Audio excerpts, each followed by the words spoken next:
goodmorningnews.in, जो आपको रखे सबसे आगे।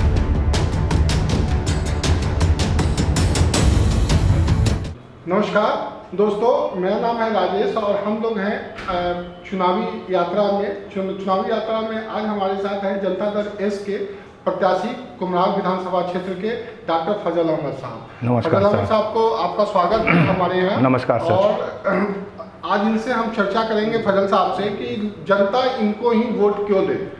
मेरा पहला प्रश्न होगा कि जनता डॉक्टर फजल अहमद को ही वोट क्यों दे। वहाँ पर इससे पहले मैं आपको ये स्पष्ट कर दूँ कि कुमराल विधानसभा क्षेत्र में 3 प्रमुख प्रत्याशी हैं।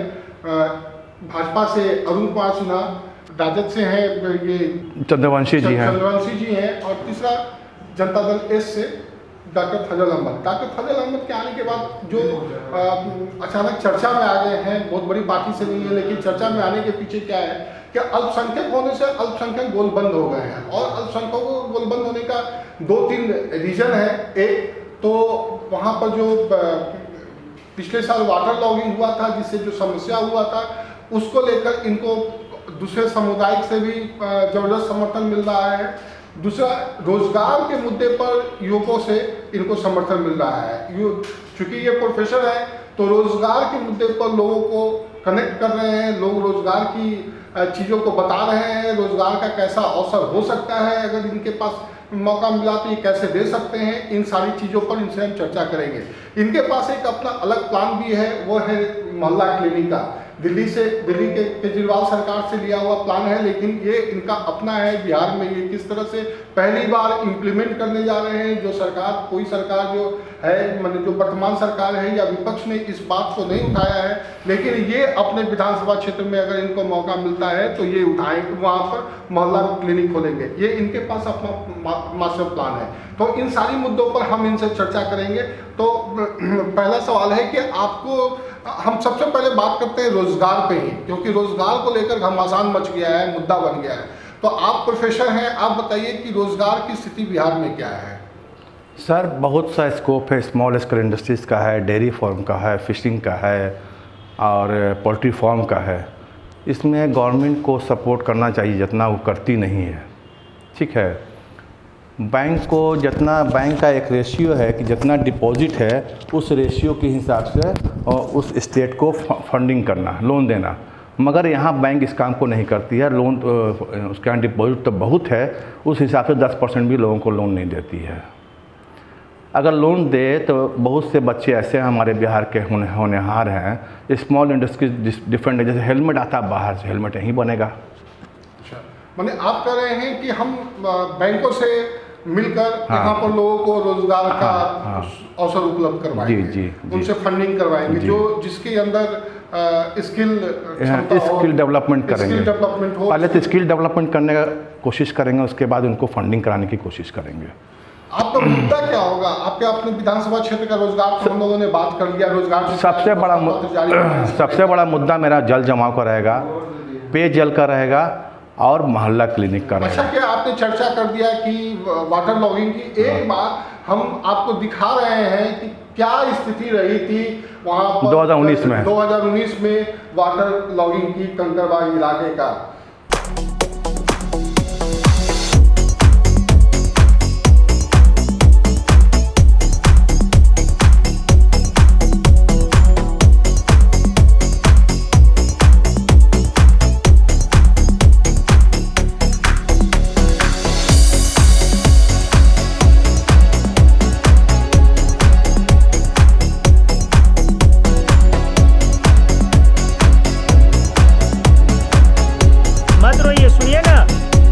रिक्शा लगा दीजिए यहीं पे, आप चले जाइए छोड़ के।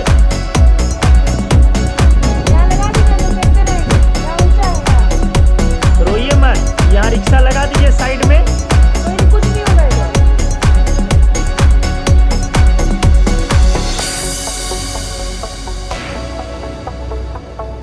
आगे बाएं है थोड़ा ही दूर पे, अब पानी खत्म हो जाएगा थोड़ी देर में। आपने देखा कि किस तरह की स्थिति थी, जल जमाव का स्थिति था।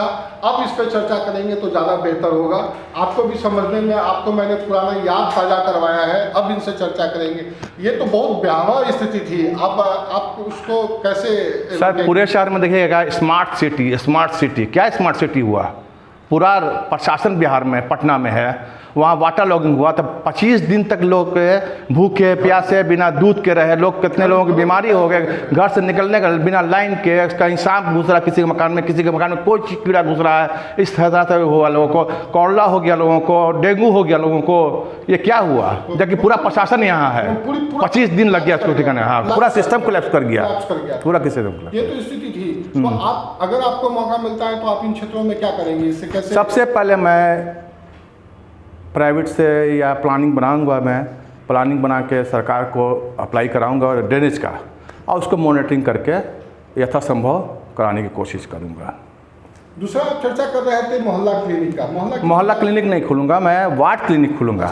वार्ड? हाँ, जैसे बाईपास पर जो लोग रहता है, वो दिहाड़ी मजदूर है, उसको PMCH आने में 50-100 रुपया खर्चा करेगा। तो नियर जो वार्ड होगा वहाँ मैं क्लिनिक खोलूँगा, 5 रुपया लूँगा और जेनिक दवा को लिखवाऊँगा डॉक्टर से। यानी सस्ती दवा, हाँ, और सस्ता इलाज। हाँ, दो चीज़ आप जी। करेंगे। और एक चीज़ सेंट्रलाइज करूँगा कहीं पर भी, PP मोड पर। अच्छा। वो ये होगा कि जैसे अल्ट्रासाउंड होता है बाज़ार में 1200-1400 कितना में होता है, इससे में वो 50% रिबेट पर होगा। चाहे वो अल्ट्रासाउंड हो, या MRI हो, या CT स्कैन हो, या किसी तरह का टेस्ट हो। अच्छा, किसी तरह का टेस्ट हो, वो 50% पर होगा। इसलिए कि वहाँ डॉक्टरों को कमीशन देना नहीं है। तो ये जो आपका वार्ड क्लिनिक होगा जी, ये क्या सुबह शाम काम करेगा या कोई एक ही टाइम काम? नहीं, 2 घंटा सुबह, 2 घंटा शाम। तो इसमें किस तरह के डॉक्टर बैठेंगे?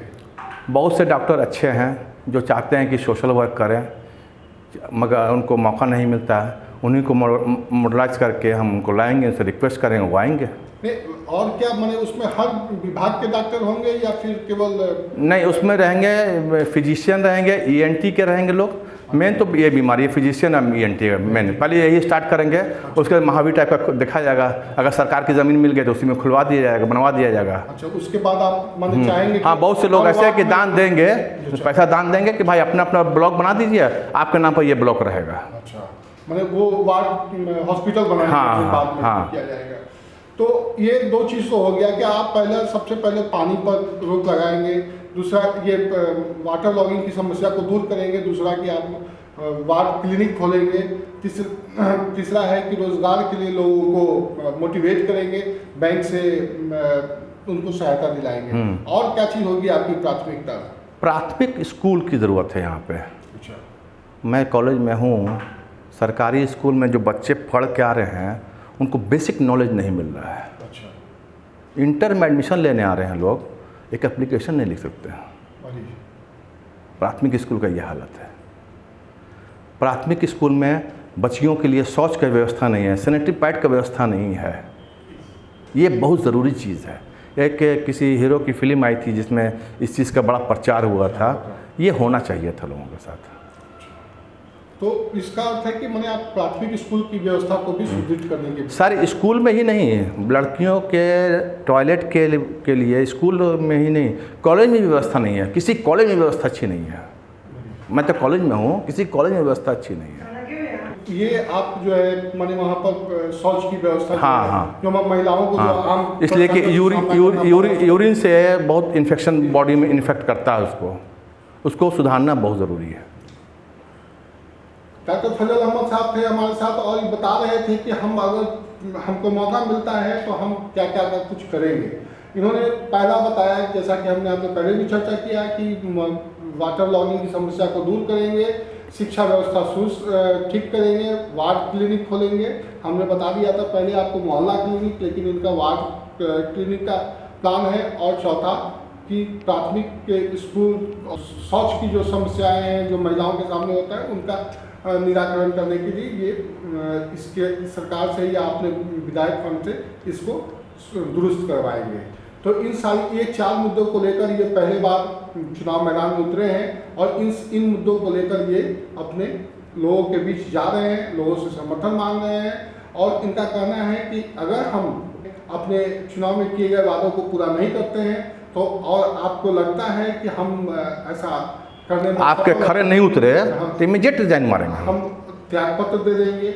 इनका ये भी वादा है कि अगर हमको लगता है कि हम आपके काम में खड़े नहीं उतरे तो अच्छा, आपको क्या जन समर्थन सब तरह से मिल रहा है? हाँ, अभी हम 20 तारीख को चंदमारी रोड में गए हुए थे। वहाँ की हालत इतनी ख़राब थी कि गाड़ी से तो नहीं जा पाए, स्कूटर से गए। लगता है दो जगह 3 जगह लगता है स्कूटर उलट जाता है मेरा, ये हालत थी वहाँ पर।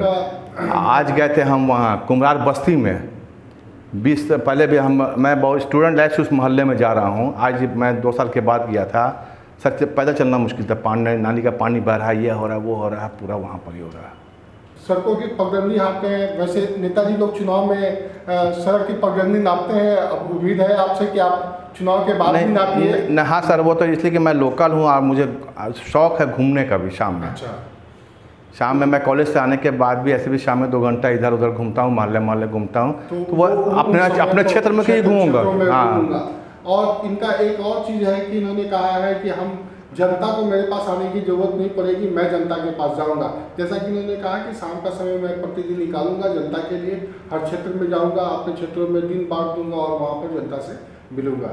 और इन्हीं मुद्दों को लेकर ये जनता के सामने आ रहे हैं। जनता का किस प्रकार का समर्थन मिलता है ये तो काउंटिंग के दिन पता चलेगा। मैं तो जनता से अपील करूंगा, दल ना देखें, पार्टी ना देखें, पर्सनालिटी देखें। दल और ये छोड़कर पर्सनालिटी के आधार पर ये मांगना चाहते हैं समर्थन। ठीक है, तब धन्यवाद आपको। मेरे साथ थे डॉक्टर फजल अहमद साहब। इन्होंने बताया कि किस तरह से अगर मौका मिलेगा तो हम कैसे अपनी जनता को क्या कुछ देंगे।